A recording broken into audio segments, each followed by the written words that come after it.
বলতেছে যে আমি তো ইন্টার ফেল টাইনে টুইনে পাস করছি, আমি কি ওটা মোটা দিয়ে কি করব? কি ভীষণ সত্য উচ্চারণ, বলতেছে এই কোটা দিয়ে আমি কি করব? আমি তো টাইনে টুইনে ইন্টার পাস করছি, আমি ফেল করছি, আমার কদিন পর বিয়ে হয়ে যাবে। কিন্তু আমার ভাইয়ের রক্ত দেখে আমি থামতে পারি না, আমি রাজপথে নামে আসছি। তা আপনারা রাজনীতিবিদরা যারা এই কথা বলেন না, আপনাদের বাচ্চারা ও লেভেল এ লেভেল পড়ে, এরপরে বিদেশ চলে যায়, যে কয়েকদিন ক্ষমতায় থাকেন দেশে এসে ঘুরে ফিরে আবারও বিদেশ চলে যায়। তা আপনার বাচ্চা তো বাংলাদেশে থাকেও না, বাংলাদেশে পড়ার, এবং দেখেন ছাত্র রাজনীতির পক্ষে তারা মরে যায়। একটা বাংলাদেশের পারলে আপনারা বলেন প্রধান সারির কোন রাজনৈতিক দলের কোন নেতা সন্তানেরা তার দলের ছাত্র রাজনীতি করে? একজন বলেন যে প্রত্যেকটা রাজনৈতিক দলের প্রথম 5-10 জন নেতার নাম বলেন। আমরা বলেছি ছাত্র রাজনীতি থাকতে হবে, এই লেজুরবাদী ছাত্র রাজনীতি না, ক্যাম্পাসে ছাত্র সংসদ হবে। কিন্তু খুব যুক্তি দেওয়ার চেষ্টা করেন। তখন যখন বললাম যে আপনার সন্তান কি ছাত্র রাজনীতি করে, যদি বিএনপি হন আপনার ছেলে কি ছাত্র দল করে, যদি জামাত হন আপনার ছেলে কি ছাত্র শিবির করে, কোনোভাবে ইন্টার পাস পর্যন্ত করে, তারপর তো বিদেশ পাঠাই দেন। আপনার নিজের ছেলের এত ভালোবাসেন, মেয়েরে ভালোবাসেন, বিদেশ পাঠাই নিরাপদ রাখেন, আর এইখানে অন্যের সন্তানরা এসে জীবন যুদ্ধ করাইতেছেন, যে খুব দেশ উদ্ধার করতেছেন। এইসব ভণ্ডামির একটা পর্যায়ে থাকে, এগুলো বন্ধ করতে হবে। এখন যেটা ব্যাপার,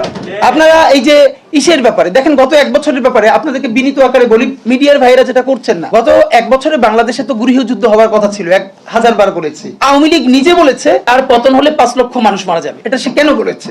এটা শুধু এই কারণে বলে নাই আওয়ামী লীগকে ভয় দেখানোর জন্য না, সে জানে অনেস্টলি সে কত মানুষকে গুম করেছে, খুন করেছে, হত্যা করেছে। এই প্রত্যেকটা পরিবারের একজন করে মানুষ যদি আওয়ামী লীগের বিরুদ্ধে রুখে দাঁড়ায়, তাহলে তো আওয়ামী লীগের এখানে আও থাকার কথা না। আপনি ভাবেন পিলখানা থেকে শুরু করেন যতজন অফিসার, সাপ্লাই যত গণহত্যা, এরপরে নিরাপদ সড়ক আন্দোলন থেকে শুরু করে প্রত্যেকটা জায়গায়, সর্বশেষ জুলাইয়ে মিনিমাম যে 1500 শহীদ, এই প্রত্যেকটা শহীদ পরিবার থেকে একজন যদি জান বাজি রেখে নামে, তাহলে এখানে কি অবস্থা হওয়ার কথা ছিল বলেন? অথচ অবাক হই, এইরকম গণহত্যার পরেও জুলাইয়ের শহীদের কোন পরিবার কোন রিভেঞ্জ নিল না। এবং এখানে অবশ্যই বিএনপি, জামাত ইসলামী, অপরাপর প্রধান রাজনৈতিক দলকে আমরা ধন্যবাদ দিয়েছি, তারা অত্যন্ত বিচক্ষণতার পরিচয় দিয়েছে, তারা রিভেঞ্জ নেয় নাই, মানুষকে দমিয়ে রেখেছে। কিন্তু এই গত 1 বছরে, এবং খেয়াল করেন মবের একাডেমিক সংজ্ঞা যদি ধরি, আমাকে খালেদ মহিউদ্দিন ভাইও জিজ্ঞেস করবার চেষ্টা করলো একই টকশোতে, মানে মব কি মানে হইলো, মবের এখন ভালো সংজ্ঞা হইছে যেইটা আপনার বিরুদ্ধে হবে, এই এস্টাবলিশমেন্টের বিরুদ্ধে, সেইটা হইলো মব। আর যেইটা আপনার শত্রুর বিরুদ্ধে হবে ওইটা মব না, ওইটা হলো মুক্তিযুদ্ধ।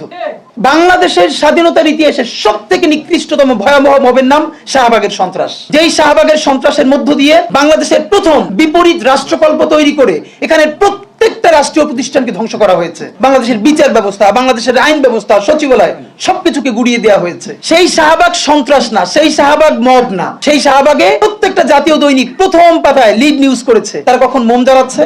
আমি নিজে দেখেছি শাহবাগে, তো দিনের পর দিন আমি দেখেছি, যখন 40 থেকে 50 জন লোক মাত্র, দুপুরে লোক নাই, তখন মিডিয়াকে বলে দেওয়া হয়েছে এমন করে উপর থেকে ক্যামেরা ধরতে হবে যাতে অনেক লোক দেখা যায়, সেভাবে করে করে লোক আনা হয়েছে, প্রত্যেকটা গার্মেন্টস কে বাধ্য করে লোক আনা হয়েছে। আমার বিশ্ববিদ্যালয়ে, তখন আমি ঢাকা বিশ্ববিদ্যালয়ে পড়ি, আমার ছাত্রলীগের যারা আমার সহপাঠী ছিল, ওদের রুমে dry cake, 7 up, Coke, Sprite, biryani দিয়ে ভরা থাকতো। শাহবাগ হলো পৃথিবীর এমন একটা আন্দোলন যেখানে কাচ্চি থেকে শুরু করে